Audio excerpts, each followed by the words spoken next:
you know that we are recording this evening. We're recording because we're going to keep this talk archived on our website. Obviously, a lot of people are interested in these kind of conversations, and we want to make sure, because it's a free panel, they are available after just this evening. So that's another reason why we ask that you please keep your cameras off. Thank you. Finally, there will be a chat, a Q&A chat at the end of this conversation.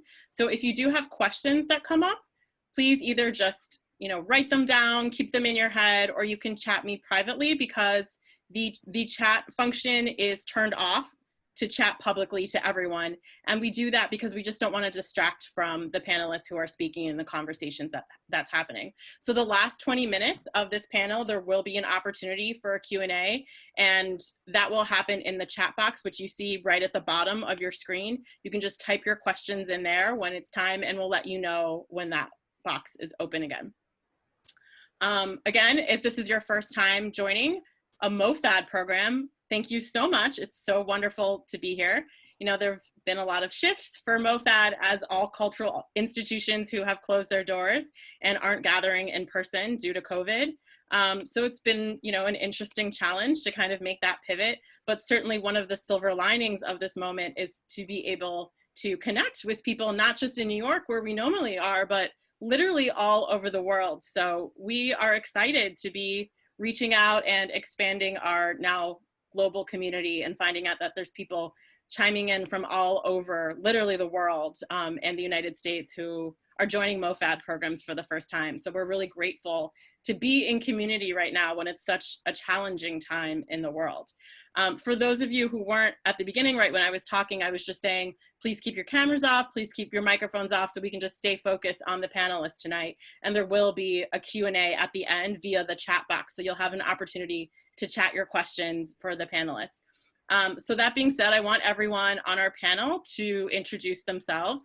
The focus of this talk is food insecurity and food access, and how those issues are impacting the AAPI communities in the time of COVID. So all of these panelists are very much on the front lines of tackling that issue. And if you've never been to one of our talks in the Takeout series before, this is actually the final conversation in that series, which is looking at the impact of COVID on AAPI communities. But all of those conversations were recorded, and they're all on our website. So you can go back and you can let your friends know if they missed it tonight, they can watch it anytime. So that being said, I want to turn it over to panelists individually to introduce themselves. So to my left, from where I see on my screen, is Jan Lee. Hi, Tsai. Hi, Vinny. Thank you so much. I want to take this time just to thank Vinny and Tsai and MOFAD for giving us this venue to discuss food insecurity. Given the recent unprecedented events in Chinatown and globally, and including what's going to happen if the city moves ahead with certain plans for our neighborhood, this discussion is incredibly timely. So I just wanted to say that I'm humbled to be a part of this panel. I am a second generation vice president on the board of Hamilton Madison House, one of the oldest settlement houses in New York. And I'm a co-founder of a group called the Neighbors United Below Canal. We are a clearinghouse for information regarding specifically the city's plan to create one of the largest jails in the world here in Chinatown. So I hope to be able to offer some perspective as a third generation resident and a former business owner on Mott Street. And I'm just very happy to be here. Thank you, Jan. Steve. Sure. Thank you, Sari. Thank you for MOFAD for hosting this this program, giving us an opportunity to kind of really talk about some of the food insecurities and food access in the AAPI community. And thank you, Vinny, for moderating. Extremely honored to be part of this panel of experts. So I'm looking forward to it. Just a little bit about myself. I'm actually a first generation American. My parents are immigrants. I'm an immigrant. We actually came as a family in the mid 80s. I mean, I don't want to date myself, but mid 80s, it's a long time. So I've kind of seen and we've been in New York since then. So kind of seen the city change, and just kind of have a little bit of perspective on New Yorkers and kind of really the cultural shifts in New York. I've actually been working with CPC for the past 18 years. CPC is a Chinese American Planning Council, for those folks out there are not familiar. Many of those years, like doing in youth services, like youth leadership and workforce development, and the past 3.5, 4 years in community service, working with seniors and other vulnerable populations. So I'm really excited to be here and hoping to be able to share some perspective and some of the responses PC and other CBOs have been able to do in terms of responding to COVID-19 and food access. Thanks, Steve. Moonlynn. Hi, everyone. I'm Moonlynn. I'm a first-generation Taiwanese American. I started off I was born in California, and from there, I fell in love with food, born into a restaurant industry family. I helped restaurants open around California, in LA, and in the Bay Area. And most recently, about 2 years ago, moved to New York with my girlfriend Yin, and am the current co-owner of Kopitiam. And then alongside Yin, we co-founded Heart of Dinner in 2015 and have now shifted into an emergency relief efforts for seniors. And really excited to be here. Thank you so much, Sari and Vinny, for moderating, and MOFAD. I feel like we're very new to this space, so just very excited to learn and listen to everyone's stories and, Yes. Hi, my name is Yin Chang, and like Moonlynn mentioned, I'm the other half of Heart of Dinner, and my pronouns are she and her, and I am first generation Taiwanese Chinese Malaysian, and I'm an actor and a podcaster and a founder of a digital publication called 88 Cups of Tea, and like Moonlynn mentioned, we are very honored to be here. I feel so tremendously lucky to be surrounded by such incredible change-making humans here, and just so excited to share our experience firsthand through Heart of Dinner, working with elderly in our communities and providing food relief. Thank you. And last but most certainly not least is Vinny Eng, who's going to be moderating this evening. So I'm going to go away, and I'll see you at the end for the Q&A. Thank you, Sari. And thank you to MOFAD for organizing and hosting today. My name is Vinny Eng. My pronouns are he, him, they. I am in San Francisco, so on the left coast, as some of us like to say.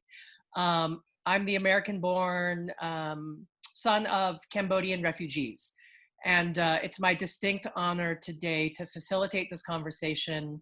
I am the community organizer for SF New Deal, which is a meal relief program that was a rapid response to COVID-19 in San Francisco. We actually just turned 3 months old on the 23rd. And in the 3 months here in San Francisco, we have provided $3.5 million in immediate financial relief to 85 restaurants serving over 320,000 meals to a variety of different vulnerable populations here in San Francisco. I do want to center this conversation around our lived experiences as AAPI community members, but I do also want to acknowledge the larger movement building that's happening around us. I think I speak on behalf of every panelist here that we all fundamentally believe that Black Lives Matter. What we've seen in the last 3 and 4 weeks has been an incredible testament to the work of organizers and organizations in community that have been building community for many, many, many decades. And so today's conversation will be centered around community organizing in response to needs, how community organizations support vulnerable populations who are closest to harm, because we know that racism exists in government programs, and government programs often exclude people. And in light of COVID-19, we've seen a dramatic rise in xenophobia and scapegoating of API community members due to the very racist behavior of some of our elected officials. And so, our efforts to support our most vulnerable in the API community are part of a larger solidarity movement to make sure that we capture and hold space for as many people as possible so that they are not caught in the crosshairs of harm. In particular, I am heartened by the tremendous work of all of the panelists here in support of many different vulnerable populations. you know, these vulnerable populations are as varied and diverse as the communities that we live in. So, you know, a lot of the beneficiaries of the Heart of Dinner are the API elders. I also want to acknowledge that this is really important because we learn from our elders and we organize based on the accomplishments and failures of the previous generation of organizers. You know, yesterday was the 38th anniversary of the death of Vincent Chin in Detroit. And just as we see a lot of elders feeling unsafe now in COVID-19, Vincent Chin lost his life because of a massive hysteria of scapegoating and xenophobia. And so, you know, it might seem very simple, this idea that we are providing food to our community members, but creating safety in our community requires all of our participation. And it can be as simple as just identifying someone who is nearby, who is in need of a hot, well-made meal. And so food is an incredible lens for us to identify and acknowledge the various vulnerable populations that exist in communities. So in addition to the elderly, what COVID-19 has revealed to all of us is that everyone is sort of exposed to COVID-19 in many layers.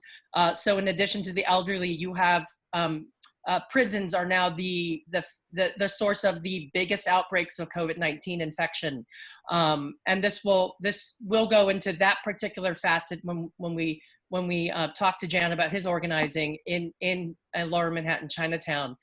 So, you know, there are a lot of individuals that are being released back to the community who are formerly incarcerated. They're one form of a vulnerable community. In addition to that, we've seen an incredible rise in domestic violence in households. Sheltering in place means that a lot of individuals who are in substandard living conditions with partners and or family members that may be engaged in domestic violence have fewer and fewer opportunities to find safe shelter and safe home. In addition to vulnerable populations, we also have children in the foster care system, children who are recently immigrated, who are separated from their biological parents, newly arrived immigrants. These are all different facets of vulnerability that COVID-19 did not cause, but just further revealed. So we have a lot of ground to cover today, and I'm really grateful to be in conversation with our panelists today. One thing that became really clear with our organizing here in San Francisco is that in order to have the most immediate impact, you really need to talk to the people who are on the ground, who are already supporting communities that are close to need, communities that are requiring support because of poverty and hunger. And a lot of government programs pre-existing COVID were already exclusionary of a lot of these vulnerable populations. And we do require and ask of our community-based organizations who are doing the heavy lifting to support individuals and vulnerable populations that are not being served by government programs. A lot of those organizations exist in historic Chinatowns throughout America. You know, at a time when, for example, here in San Francisco, many Chinese people were excluded from medical services in the early 1900s, and the community organized and created what is now Chinatown Hospital. These services are community-born solutions, and COVID-19 has really revealed that the individuals that provide the most immediate relief are typically in community. The solutions are local, and they're based on solidarity, extending mutual aid to people as quickly as possible. And, you know, Steve, you've been a big advocate for supporting housing sensitive and families close to poverty. And I just wanted to pass the mic to you for you to sort of lay out the landscape of the role of Chinatown, the role of community-based organizations in supporting communities through crisis. Sure. Thank you, Vinny. And I guess like to our friends in the West Coast, like good afternoon and good evenings, like folks here in New York. And so what I also mention, like my pronouns are he, him, and again, thank you for having me here to represent CPC. Just a little bit background on CPC Chinese American Planning Council. Like we actually just celebrated our 55th anniversary, and as a matter of fact, like CPC started in the late 60s as a response to the incoming immigrants from China. And I think for those folks that maybe have parents or grandparents that worked in the garment industry or worked in restaurant businesses, those hours are insane. They're very, very unpredictable. I've had parents like when I was growing up that worked until 7, 8, 9, 10, and sometimes like past midnight. So I think as a response, like CPC, as a group of just community leaders, community advocates, like came together and provided help, childcare services for these families that needed childcare. I think that's, essentially that's how CPC started in Chinatown back in the late 60s. Fast forward 55 years, like CPC is now the nation's largest Asian interest nonprofit social service organization, serving roughly 60,000 New Yorkers in 33 locations across 55 programs throughout throughout New York City. And I'm the director at our Brooklyn Community Center in Sunset Park. And I think for us in terms of like really, as a organization, I think through COVID-19, as Vinny mentioned, like that there are so many different challenges. Like I think we came together to kind of really talk about food access today, but in addition to some of the racism, some xenophobia, and whatnot, and I think my colleagues will definitely touch on that. But in terms of what CPC is doing now, in terms of like providing that access to community members, is I think once the lockdown happened, once like a lot of the local businesses closed, once like we were asked our community members, our seniors, our vulnerable population, asked to stay home and and be isolated, right? A lot of our older adults that we work with across New York City, they do not have access to food. They're unable to get grocery. A lot of the grocery stores in our local community, like grocery stores or whatnot, closing because of the fear of COVID-19. A lot of times, like our seniors or even our community members are afraid to go out to get food because the fear of harassment, the fear of just like discrimination and whatnot, and even worse, right? So as part of what CPC has been doing, is like in partnership with folks like Hearts of Dinner, we are able to get and provide hot meals to a lot of our seniors in across Brooklyn for myself.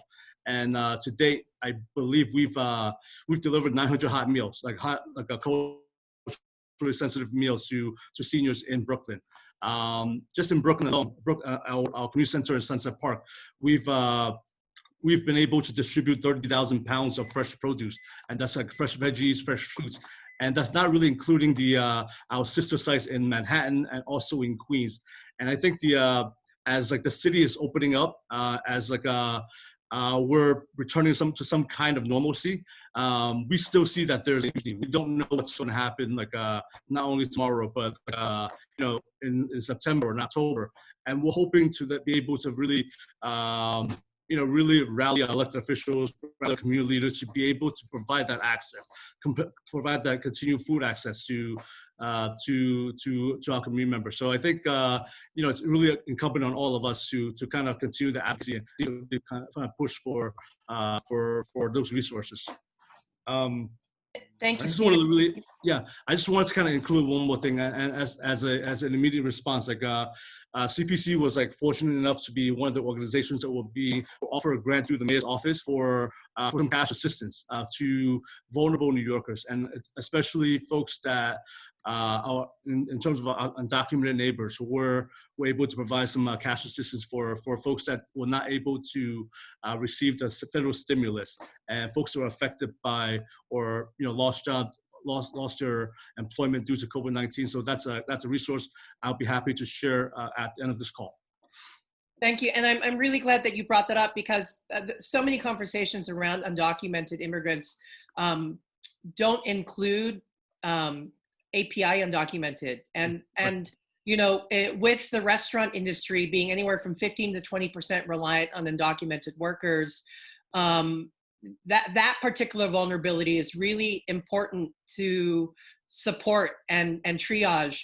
You know, and in light of the repeated attempts by federal officials to scapegoat Chinese individuals for the spread of COVID-19, it's particularly important that these meal relief programs and this food access continues to be supported, because a lot of individuals don't feel safe walking in their communities, despite the fact that we're reopening. And so, you know, part of the impulse to provide food to individuals was because we were asking people to shelter in place. We had a responsibility to make sure that essential needs were provided for. And there were many essential needs that were not provided for by the government. And I do believe that, you know, through Heart of Dinner, I think Yin and Moonlynn, you really identified a very specific vulnerability. And I wonder if you could just share with the group about how you came to form Heart of Dinner, and why the API elderly community specifically became the center of your organizing work. Absolutely. As many of us know, that racism and xenophobia is not new to the Asian American community, the AAPI. It's just been exacerbated during COVID-19. We'd be walking down the street. There was one man who would lean into us. He said, "Go back to where you're from, motherfuckers." And this is what we were facing nearly on the day-to-day since the rise of COVID-19. And at the same time, we were hearing news around the neighborhood here in Chinatown, all the way to the Bay Area, that elderly specifically in our communities were being targeted, violently attacked, spat on, punched, you name it. And we just could not imagine what that would be like if our grandparents, if they were under completely different circumstances and moved here in New York, and perhaps our families wouldn't be able to take care of them. It could have easily been one of them being pushed off the side of the road. Door slammed in their face. I was walking to Target, and there was this gentleman. He opened the door for everybody, and I saw the last person about to come in. She was maybe 85-year-old senior, and you know, she was almost there, and he looked at her and just slammed the door in her face. And I will never forget that. I was just like, who in their right mind could even have the heart to do that, or the lack of heart? So just seeing that all the time, it was devastating for us, and it really hurt us just thinking about our own grandparents. I have one grandfather who is still alive in Malaysia. All my other grandparents have passed, but just to imagine if they were in those positions, we would never want that to happen. And how could we counter that racism, hate, and fear and isolation that now the elders are feeling? So we started also reading news, hitting hour by hour, that we started experiencing a food shortage crisis. So we ended up making phone calls around multiple different servants of social services organizations like CPC, Steve May from CPC, and also Hamilton Madison House, which Jan Lee is from, and also University Settlement, and other incredible organizations that have done the heavy lifting that you mentioned for decades. And we were checking in, hey, is there a need right now for meals for the elderly? We're just wondering, because we're hearing a lot of news that the elderly were being violently attacked. And we're also hearing at the same time there's trouble getting access to food. And, you know, we have access to more things than most people do. What can we do in our own space, from our own efforts, our own time and savings? And it was providing hot meals. So ending up finding out from all these different social services organizations that there's a huge, tremendous need for food, and there's a huge gap where government wasn't acting fast enough to provide these meals for them. So that's how we ended up pivoting and creating this initiative to provide the emergency relief efforts for food assistance. Culturally appropriate foods very for culturally appropriate. The Asian seniors, and especially in Chinatown, where at the start of the pandemic, a lot of the markets were closing down. It was very, very hard to get any Asian ingredients. And so, you know, with the restaurant and having the access to a supplier who does supply Asian markets, and it was kind of like a circle, you know, these suppliers who used to supply 7 days a week, now 2 days a week. So it was also a way of giving back and continuing that. Yeah. So just very important to. Yes, and also being thoughtful too. There was one day, so she currently owns a restaurant with her business partner. I have no ownership in that.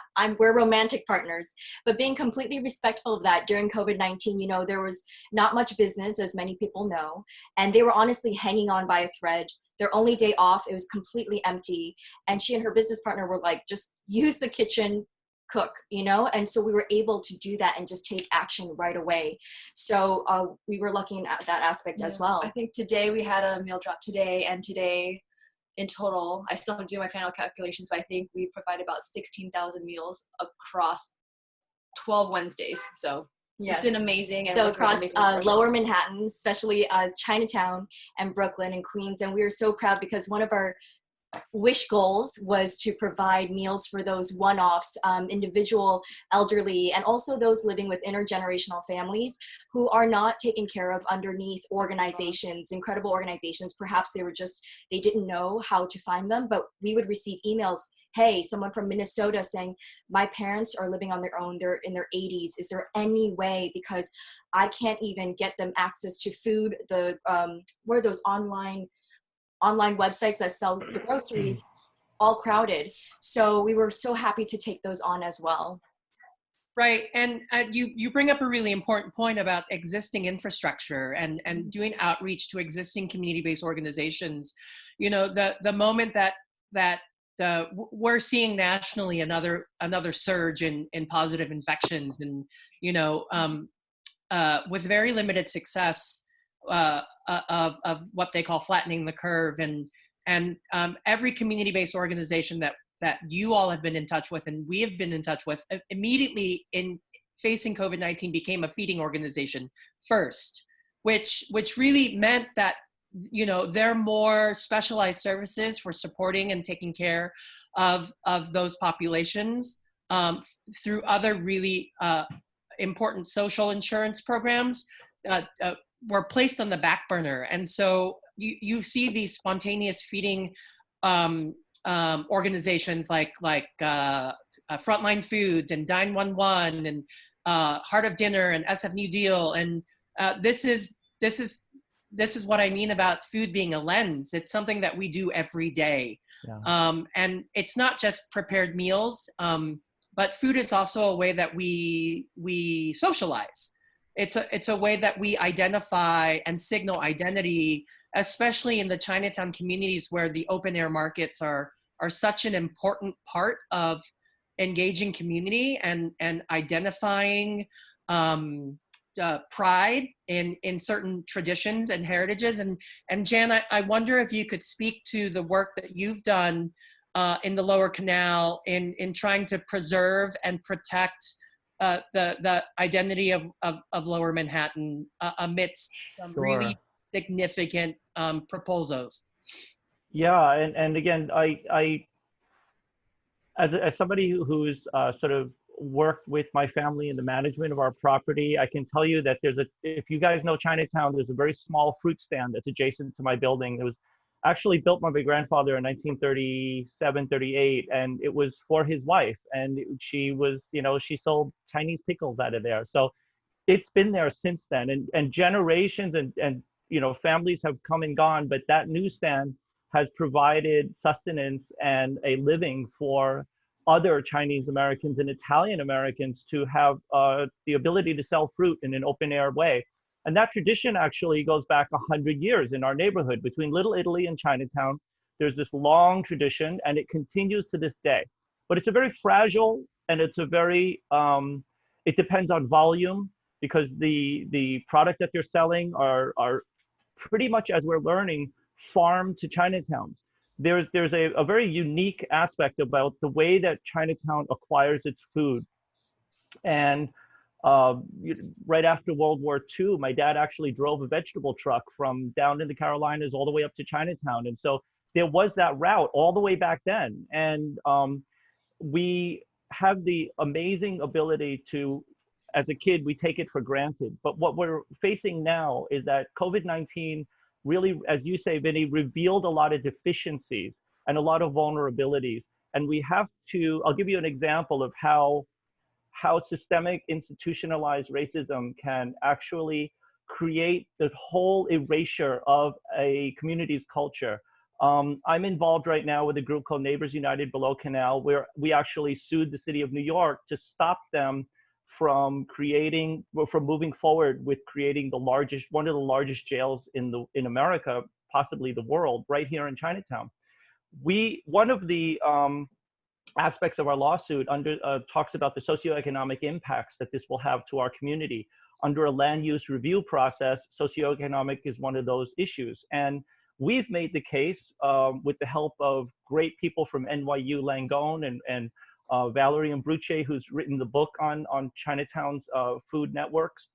We've made the case that we actually have a network. And we look at the 14th Street farmers market and we say, wow, that's a farmers market. But in many ways, we actually replicate that.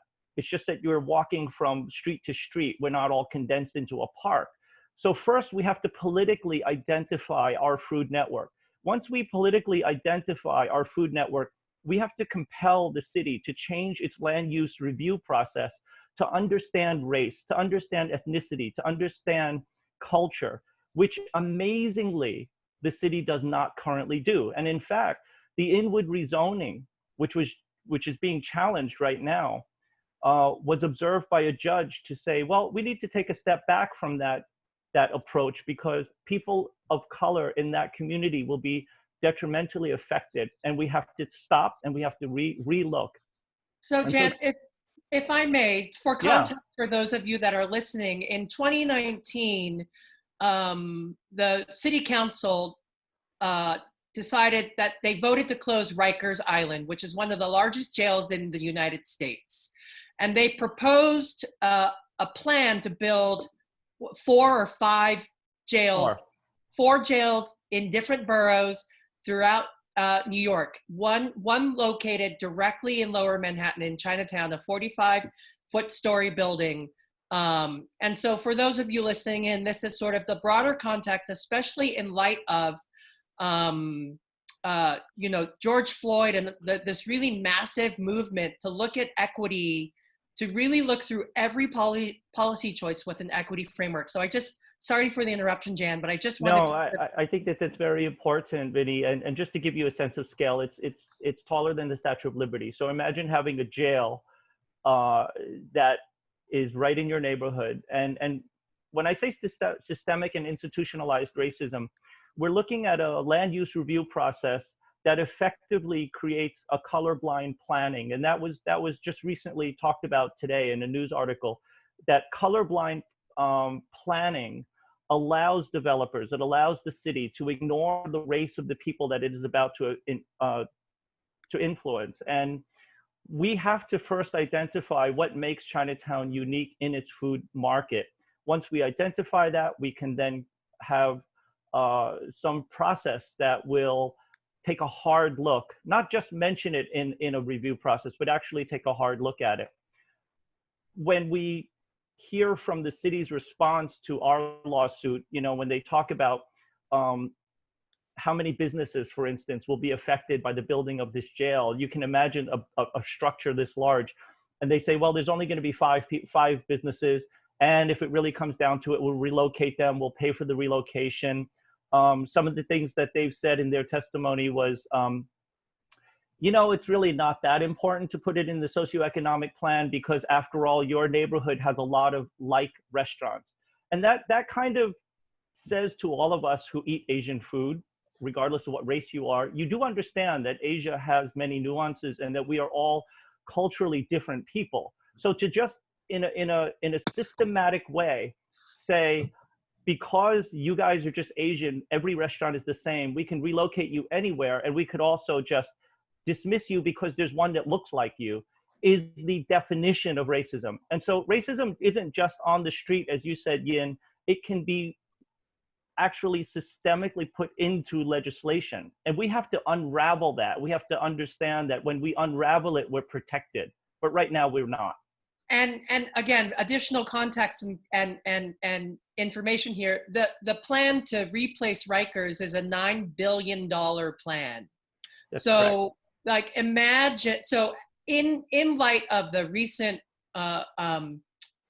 call to really defund and invest in services that really are community serving, you know, those of you that live in Manhattan, those of you that are activated and are standing in allyship with communities of color and Black Americans who are disproportionately incarcerated, it's really important for you to understand that the racism experienced by the AAPI community in these land use decisions is proximal and directly impacted by policy choices being made by elected officials and city planners and land use lawyers and developers. The erasure is, in a way, a distraction. Racism is a distraction. So pitting one group's experience of racism against another group's experience of racism distracts from the larger goal, which is, you know, creating and establishing a community where we can coexist, where we celebrate our interdependence, which is another reason why these meal relief programs are really subversive in a way. They subvert the paradigm that government should dictate and tell us how social services should be allocated depending on your identity.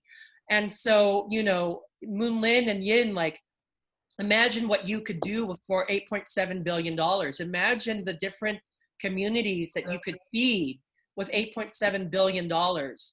And we're not just talking about meals, but we're talking about groceries. We're talking about housing. Right. We're talking about rent relief. We're talking about healthcare access. We're talking about all of these things where it's really important for those of you that are listening in, for you to really pull the lens out, you know, like, in addition to reading about anti-racism, is to really understand where you can plug in your local community to really advocate for and argue for a different way for our communities to feel supported, and a different way for our vulnerable communities to be lifted up. So, you know, Jan, you know, for context, if you could just, you know, how many different community groups are part of this organizing?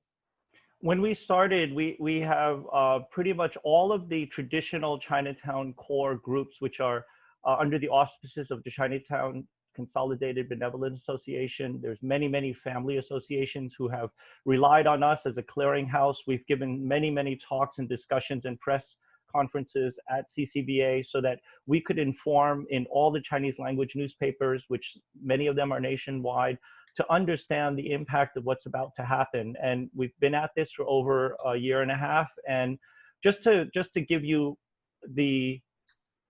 just to underscore how long the racism is and how deeply systemic it is, this is the response that we got just early June from a woman named Lynn Doe, who said that our neighborhood shouldn't be complaining about the fact that we're going to have an enormous jail put here, because after all, you guys have had a jail here since 1838.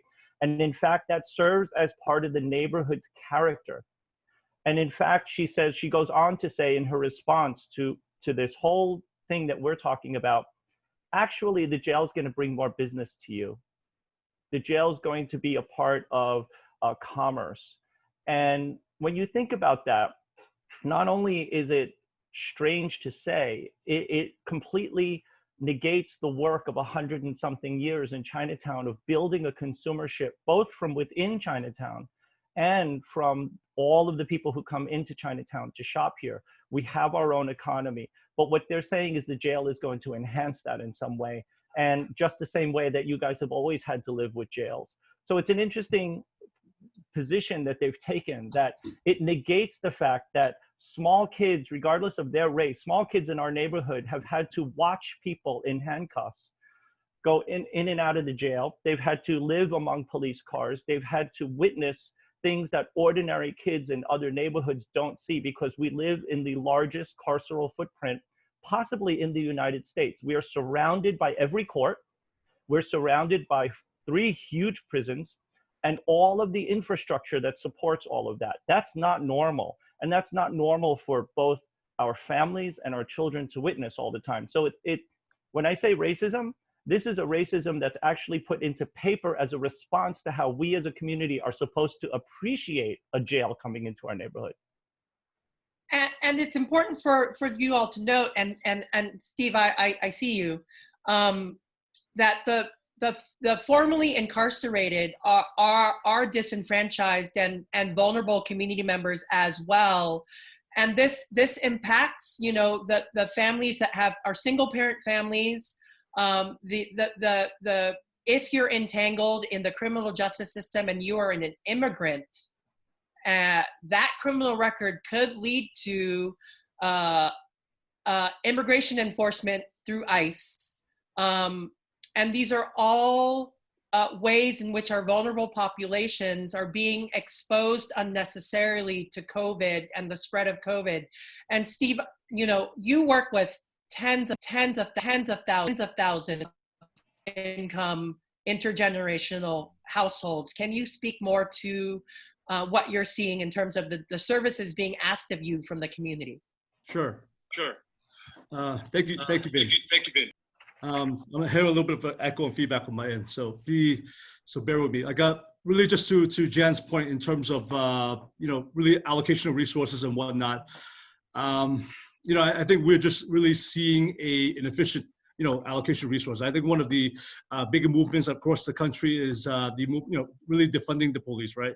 And I think the reality for that is that I don't think that we want to, you know, get rid of the police altogether. I think it's a matter of like a sharing the responsibility, sharing the pain. I think in terms of like the NYPD, the annual budget is $6 billion. We'd like to see that, you know, see NYPD be cut, whether it's $1 billion, whether it's like X amount of dollars, like in terms of like really sharing that pain across the board of other city agencies. Like one of those city agencies is DYCD, the Department of Youth and Community Development, right? And they have a budget cut of roughly 30%.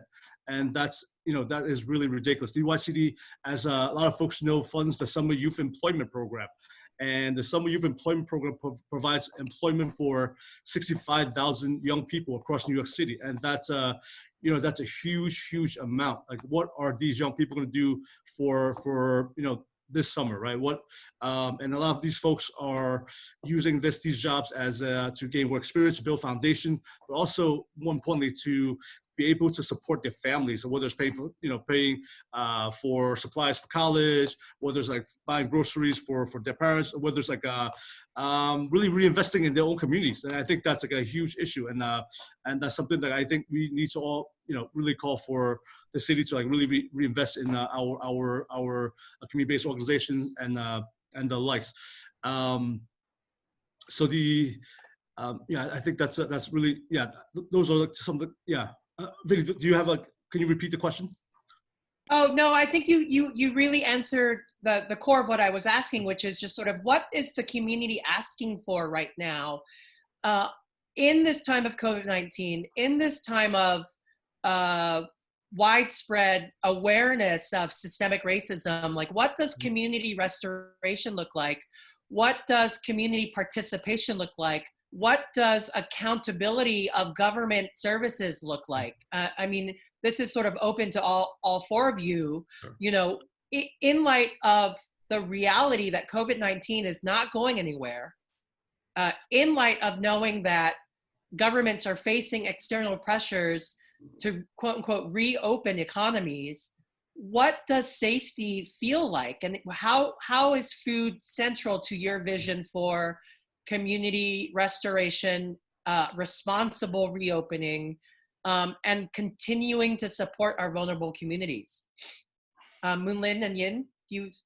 I personally would love to see, even though I'm not a restaurant owner, I see firsthand how restaurants have transformed. I think nearly all restaurants that stayed open transformed their kitchens into this space for community. And knowing that there's not that much business happening, why not utilize the resources that you already do have and that you have access to?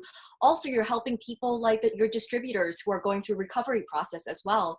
So I would really love for restaurants in general to really integrate into their systems inside their infrastructure of making sure to make community-oriented meals.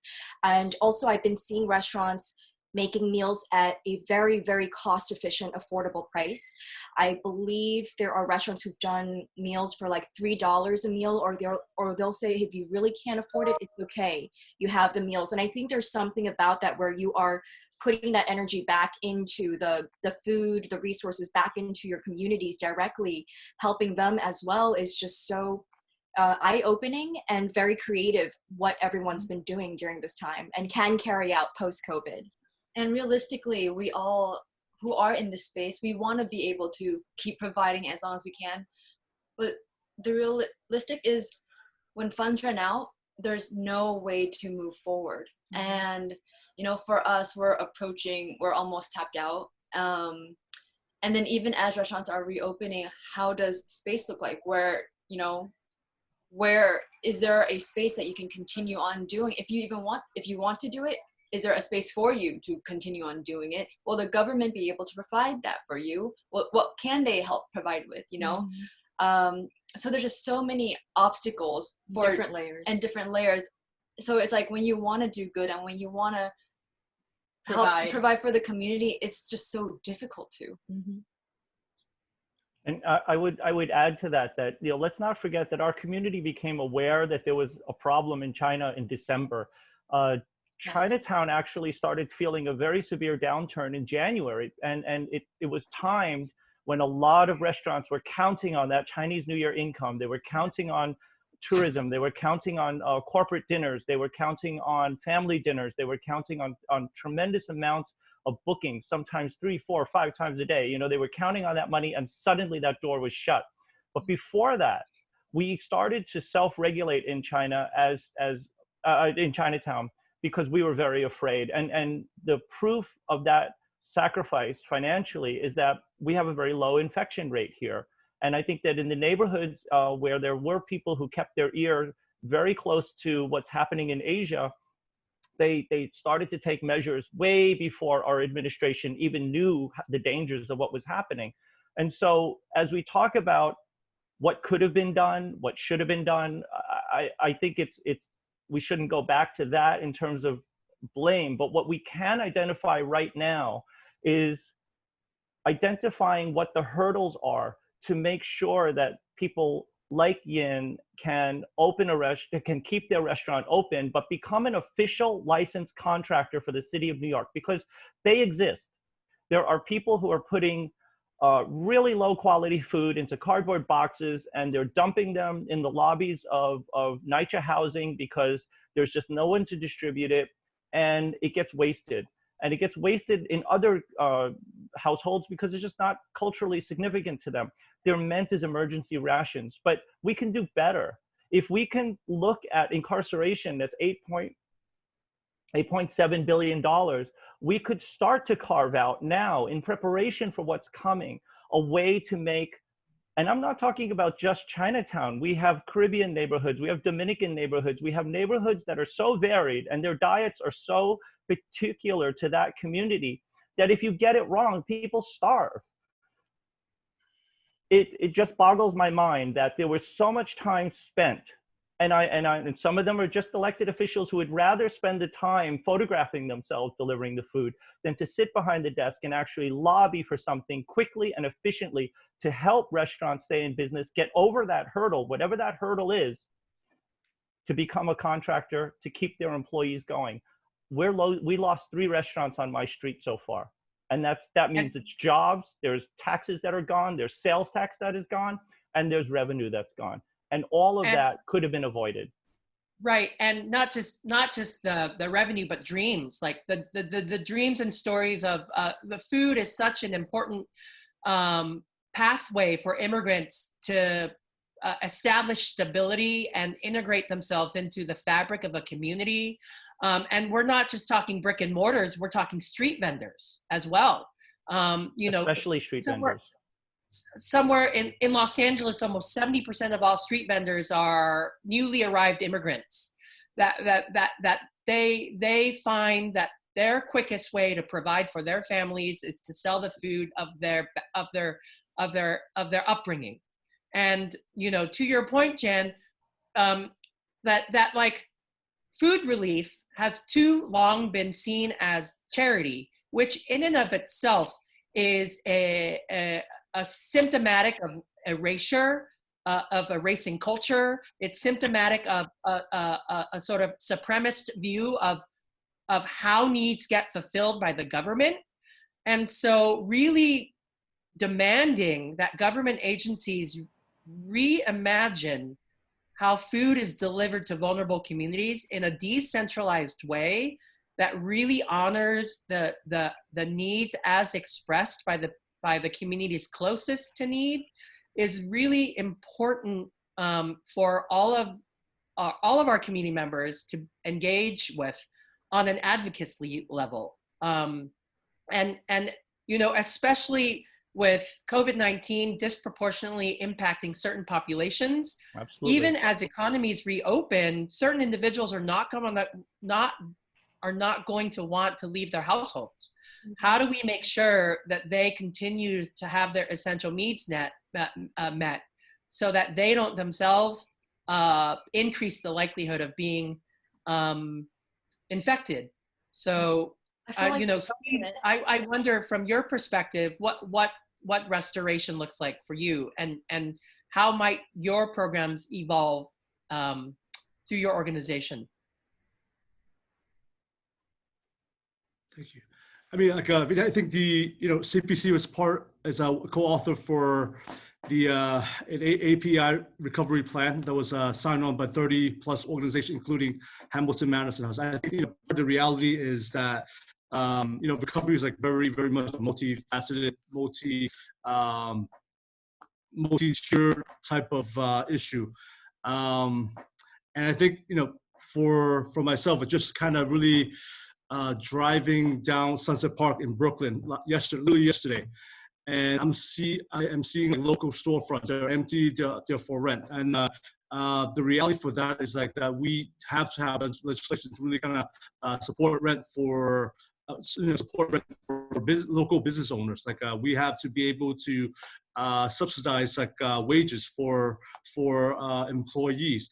We have to be able to provide the resources, whether it's testing, whether it's like a healthcare for all these workers, and it's just a large ecosystem. And I think this all comes to head with being sure that our local elected officials are able to kind of really provide that from the city, from the state, and also from the federal government. And I think that we've been in touch with, or we've been advocating for a recovery plan through our city and state officials. But it really comes down to the folks on the federal government to be able to provide that stimulus, to be able to provide that support.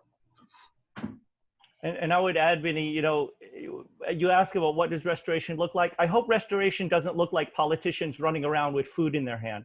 I think that we've gone past that. We've had months and months and months of watching across this nation, politicians giving out masks and politicians running up and down stairs with food. We've had enough of that. The time now is to sit there and figure out what went wrong. What went wrong in the legislation? What went wrong in the way that we make people contractors? And why aren't neighborhoods with people of color in them supported by having those small businesses supported in some way? What's less expensive? Supporting those neighborhoods by giving each restaurant a stipend so that they could keep their workers, keep their kitchens going? Or is it less expensive to provide food in a cardboard box that doesn't get eaten? So we have to start really looking at the economies of scale here. It is far better to keep people working, to keep people employed, to keep small businesses going, than to have another photograph of another person running up and down the stairs. It is the most inefficient, and we have to be really careful. When politicians continually show themselves running up and down the stairs with groceries, it sends the message that everything is fine here. The next time we have a wave, I will be the one to do it. That's the wrong message. We can't be constantly doing that and relying on this inefficient system. I would love to see Kopitiam and Heart of Dinner to become the CEOs, and every one of our restaurants and volunteers are CEOs. That's what they're good at. That's what they need to be doing. They don't need to be putting on sneakers and running up and down the stairs. We should be giving that money to people who volunteer, who are out of work to do. But right now we're working on volunteers who are tired. They're burned out across the United States. Everyone who's providing food is burned out. So we can't be looking at things like continuing this cycle of incarceration over the next time we have something like this happening and not having enough money. It's insulting. I think it's really true. You know, in movement building and organizing, that the primary question is who's at the center of the organizing. And, you know, this goes back again to one of the primary themes of this conversation. And I really would love to begin to open up to questions from the audience, but, you know, who's at the center of who's closest to harm in COVID-19? Who's closest to risk of not having their essential needs met? You know, if we solve for them, we solve for all of us. And, you know, accountability is a really important aspect of governance that I think we often, I think we're all so busy with our lives, with all of the demands of our personal and professional lives, that it's really challenging to collectively organize and hold government officials accountable at the local, the state, and the federal level. You're talking about like many layers of disorganized, partisan individuals. I mean, just yesterday you saw a wave of, New York had an election yesterday. You know, the electorate made it really clear about which candidates they advanced. And there was an insurgence of very particular individuals that were supported at the state assembly level and at the congressional level. And so elections are, your vote is just one of many ways to hold government officials accountable. And, you know, community organizations are really important to catch where the government does not meet the needs of the community. And Tsai just chatted in the chat box. So everyone listening in, the chat's open. So if you want to start typing in any questions you might have for the panel, one thing that would be really helpful for us to know is where everyone is listening in from. So Jan, Steve, Yin, and Moonlynn, and are all in New York. I'm in San Francisco, and I'd be so curious to know where all the other listeners are listening in from this evening. I have a question about San Francisco, Vinny. Yeah. What has been the hardest challenge in getting food to people who are sort of the marginalized and the ones who, you know, sort of are falling between the cracks? What is the biggest hurdle in getting food to them during this time? Last mile delivery is always going to be challenging. So, you know, when we set up SF New Deal, we made it very intentional to distribute to community organizations who already had distribution networks. They already had trusted relationships with people in need. But where we found the most challenging is when an individual in need is not supported by a community-based organization, it's harder to distribute that last mile. That's right. And so that has been and continues to be the biggest challenge here in San Francisco for us as SF New Deal. The other big challenge, of course, is that like there is tremendous wealth in San Francisco, as there is tremendous wealth in New York, and really making a case for keeping those resources as local as possible, because there are a lot of individuals that prefer to spread their influence nationally or internationally. And so making the case for local investment, not just from local government, but from local private citizens, has also been a bit challenging, because spending money on prepared foods is not, the return of investment is not measurable, because we eat 3 times a day if we're lucky. Yeah, if we're lucky. Right? If we're lucky, we eat 3 times a day. It's not the same as like paying a developer to write an app that connects you to a restaurant if you need food. Like, that solution is scalable, but like a hot meal made by Moonlynn in a cornstarch box is not scalable. You know that. Yeah. But what is scalable is compassion. You know, what is scalable is our ability to awaken each other, that like the smallest act of compassion can have a tremendous influence on other community members to realize and acknowledge that they too can be a solution. It might not be the vaccine for COVID-19, but it is a vaccine for isolation. It is a vaccine for xenophobia. It is a vaccine for racism, you know, that like extending compassion in the smallest of ways can inoculate us so that the next time there's a bigger wave of xenophobia, we're ready to confront it. You know, the thing about Vincent Chin that I find so remarkable is that it was really the first time where the AAPI community realized that racism against one API community was racism against all of us. Yeah. That Vincent was misidentified as Japanese. And I think, you know, this cycle of movement building with Black Lives Matters really shows that in the post-George Floyd world, we realize the perniciousness and pervasiveness of racism. And Right. it doesn't have to just separate based on whether we're Black or yellow. So I have hope. Thank Yeah, you. I just wanted to quickly jump in and to start Q&A, I thought Moonlynn and Yin could kick us off by just quickly letting us know, like, in terms of the sustainability of the work you're doing, like, what is the path ahead for you and how can we help support the work that you're doing? We also had a question about how do you identify and locate those with food insecurity? So maybe you can kind of kick us off by letting us know how we can be of support and then speaking to that. Honestly, it's been exhausting. You know, restaurants, our sales, it's 3 to 5%. So independently from Heart of Dinner, I'm trying to balance that and make a living, provide for my team, even the ones furloughed at home. It's really important for us to be able to provide for them. But then also with Heart of Dinner, you know, making sure that we're reaching as many seniors as we can because it's just so important to us. And so really running on very thin margins of there is no more hours in the day. I've never been busier now than it's the sustainability. I don't know. I haven't had a day off in so many months, but it's just, you have to keep going. I wish we had an amazing group of volunteers who have been so amazing to help jump in. But realistically, when jobs start reopening, most of our volunteers aren't going to be able to help out anymore. So what does that look like? How do we sustain?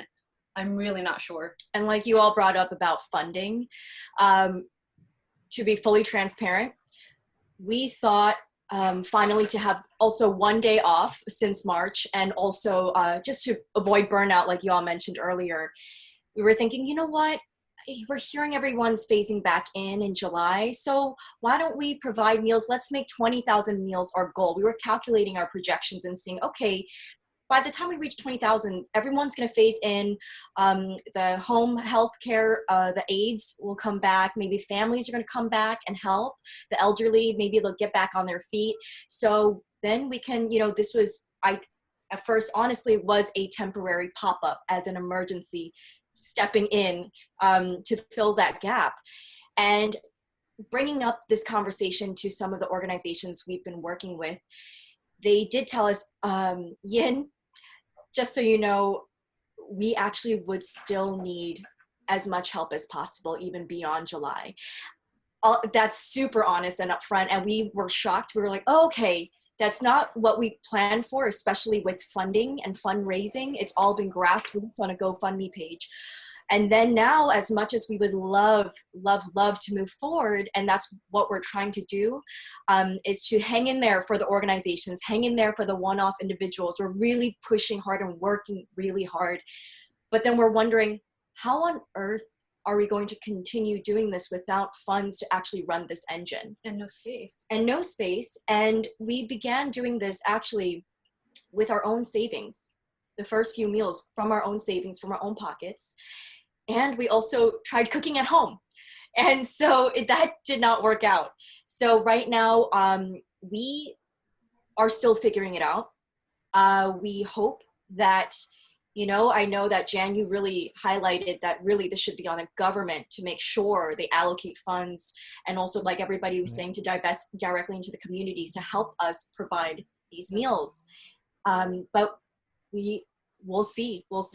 One of the So, difficult, if we look at this on a hyper-local scale, during COVID, one of the hardest things to do is transport food, because people weren't able to come in, and the subways were not efficient and they were dangerous. And so doesn't it make more sense, rather than have trucks that are coming in from all over the place as contractors from God knows where carrying God knows what, than to have localized environments where the neighborhoods can facilitate the deliveries themselves? Yes. And fund that? It's much less expensive. It has a much greater, it continues to keep the revenue stream, because as I said, if we keep restaurant workers going and we keep chefs open and we keep that network going, that money immediately comes back into the revenue stream in the way of taxes, in the way of expenditure. People spend it right away on the necessities that they need. But if you give it to one contractor who drives across 3 straight states to put food in a cardboard box and drop it off somewhere, no one really benefits except that one contractor. And that's the cycle we need to break. that's exactly right. And decentralizing solutions is important. There are a number of questions about like what kind of advocacy that you can do. There are a number of ways that you can advocate. At the local level, demand a food security task force. And this should be borough-based. And it should include at the center community-based organizations that serve intergenerational families and anyone who's vulnerable to lacking food access. At the state level, demand that EBT and SNAP policy be expanded and as expansive as possible. The dignity of choice of being able to decide how to spend money to feed yourself is going to go so much further than what like I or Moonlynn or any meal relief program could do. You give people the choice of how they want to feed themselves and where they get to shop and what groceries they want to purchase. So that's at the state level. That's also at the national level with SNAP benefits, really writing your Congress members and senators and saying, this is the time to advocate and expand SNAP benefits. The other thing you can do is demand that solutions for hunger are not also solving for food waste. Those are two very different problems. The vast majority of communities that are being fed right now that rely on food banks, those food banks are set up to solve for food waste of commodity supply chains that are run by multinational producers. This is not how we solve for hunger. This is how we're solving to support and subsidize food suppliers at the national level. This is undignified, and really, again, the racism that's baked into these national organizations needs to be called out, and that the solutions need to be invested with government funding through the FDA and the USDA to redirect towards a decentralized model that dismantles the racism that has excluded Black and colored individuals from accessing loans and financing mechanisms to build food businesses subsidized by the federal government. So for all of you that are asking about different government policies that you can lend your support to, that's the way. And Steve, I think you wanted to interject something as well. Sure. Yep, my connection is, can you hear me? Yeah. Okay. So I mean, I think one of the questions was like, how do we find, folks, community members that are experiencing like a food insecurity? I think the for us and a lot of community-based organizations that work with vulnerable populations is that when COVID-19 started and we all had to work from home, a lot of folks felt like that it would be simple, right? And that's nothing is further from the truth. I think what we've been doing is like continue to like make these wellness calls, wellness checks with community members like daily, weekly, to make sure that they're able to access food, they're able to access medication, their rent is being paid, or that they're not socially isolated. And we're talking about seniors, talking about like folks that have a different need, correct? And so I think just kind of really through all those channels, we've been seeing, been able to identify folks that are that have expressed like they're running out of food or that they can't get to food. In some cases, like the city has certain programs like the DOE where you can pick up food from schools or whatnot. The Department for the Aging has a food program where they deliver food for seniors like 60 and up that are eligible.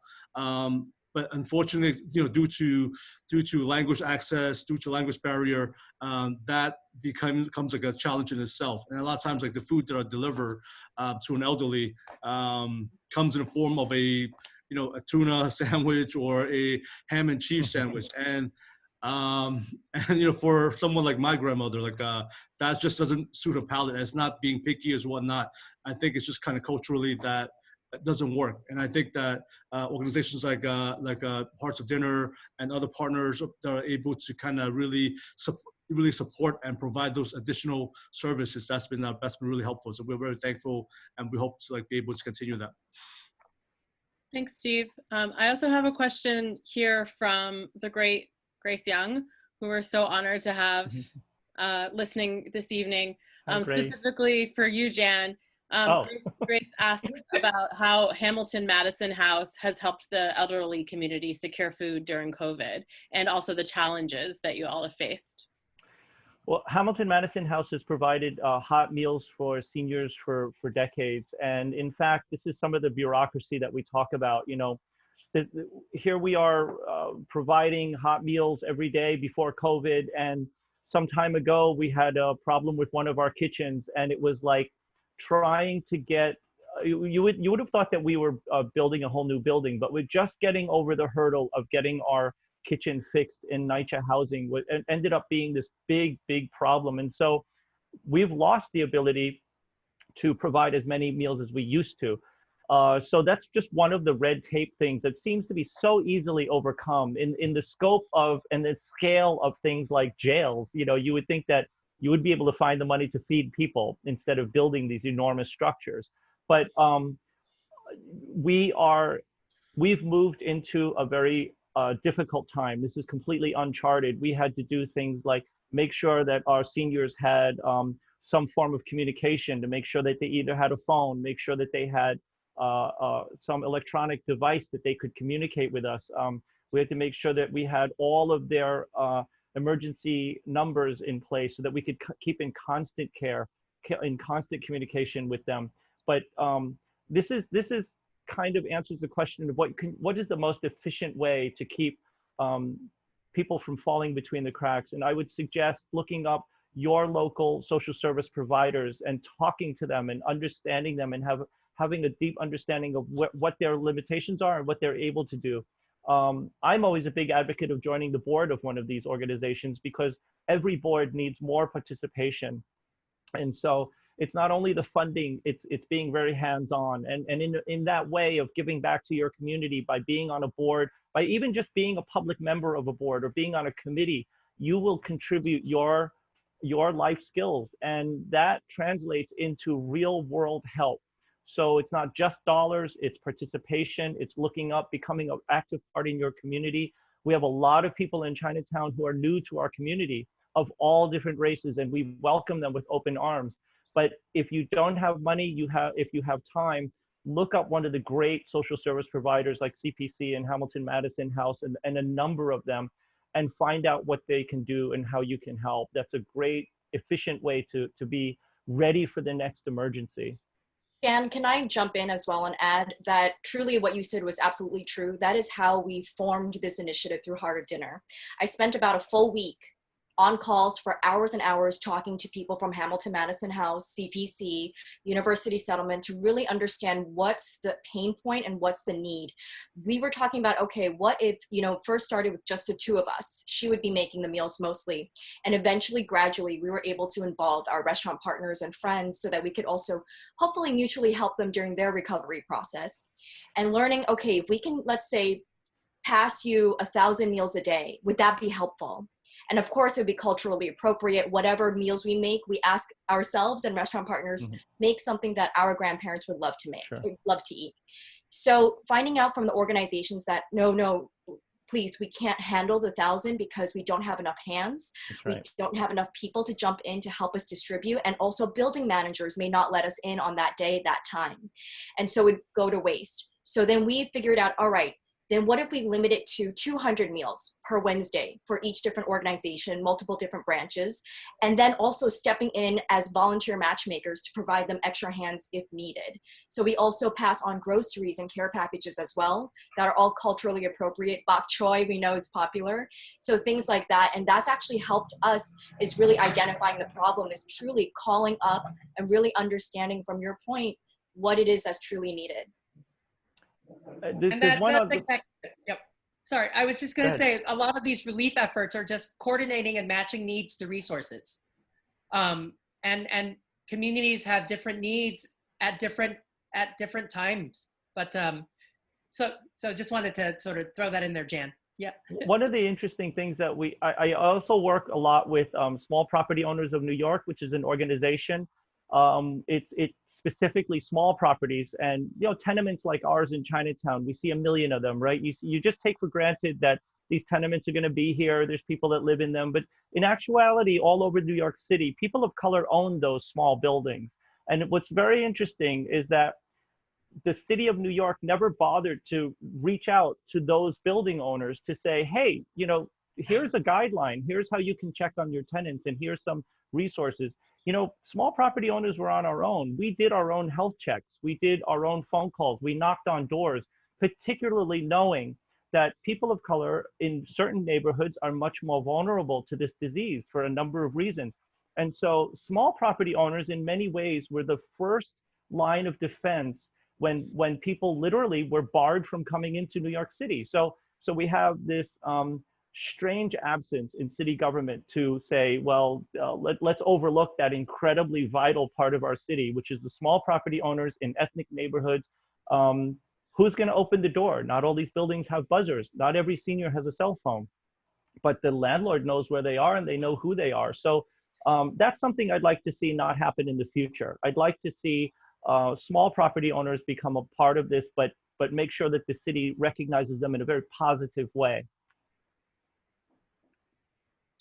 Thanks, Jan. I mean, there was another question. Vinny addressed this a little bit about other policies that people should be championing and advocating for. I mean, you're really on the ground dealing with a lot of these head on, in addition to, the SNAP and EBT ones that Vinny mentioned. Are there other ones that you could share that people could help lend their voices to?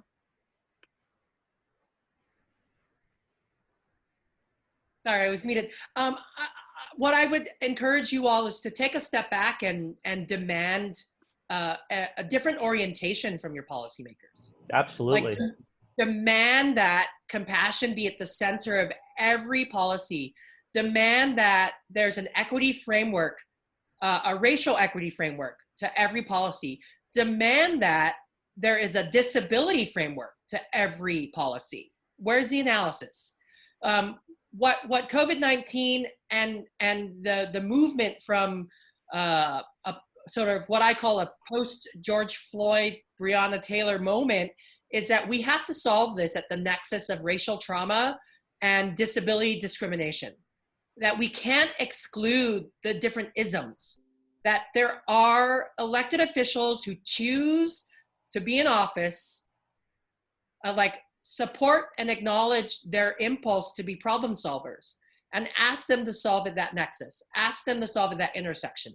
And so, specific policies will come from, like what Grace Lee Boggs says, she's one of the most amazing original organizers in the API community. Like, it's not just enough to ask for what we need.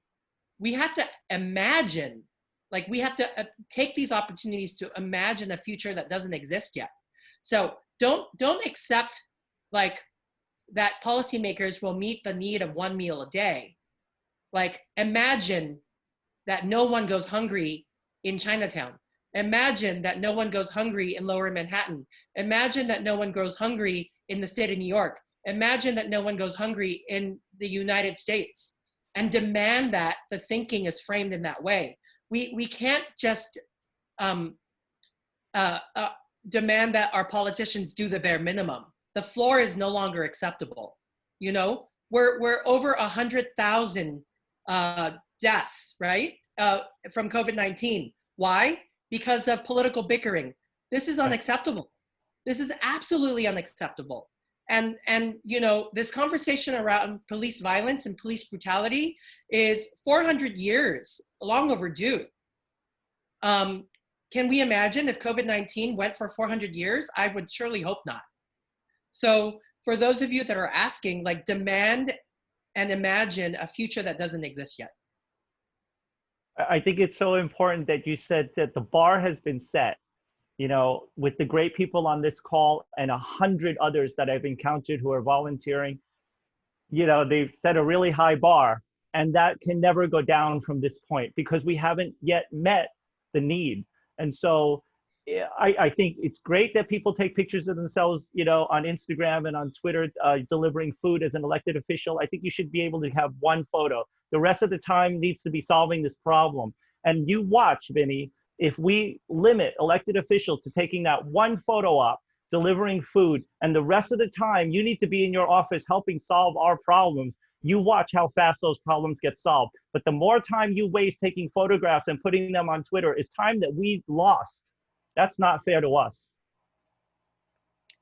Oh my gosh. I just want to acknowledge the power in what Vinny just said, because I'm literally breathless after listening to him. And just note that, you know, it's, as far as kind of reframing and rethinking that the moment they're in, acknowledge the work that people like Vinny and Yin and Moonlynn and all of the panelists have done, just taking it upon themselves to say, what am I doing right now? And just create organizations and just start addressing the problems themselves, which is so beautiful. And Vinny, something you said yesterday when we were having a conversation has really stuck with me, that you know, there's been a narrative for a really long time that food has been this wonderful equalizer and brings us together and solves problems.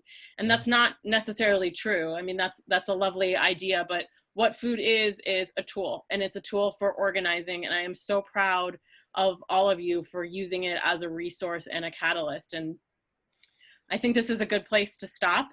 We're going to continue the conversation always, I hope. I am going to send an email tomorrow to follow up with everyone's affiliations and organizations so everyone can start to get involved and stay in touch. But this has been a really important conversation, and I just want to really, really say thank you to the panelists and acknowledge the tremendous work that you've been doing.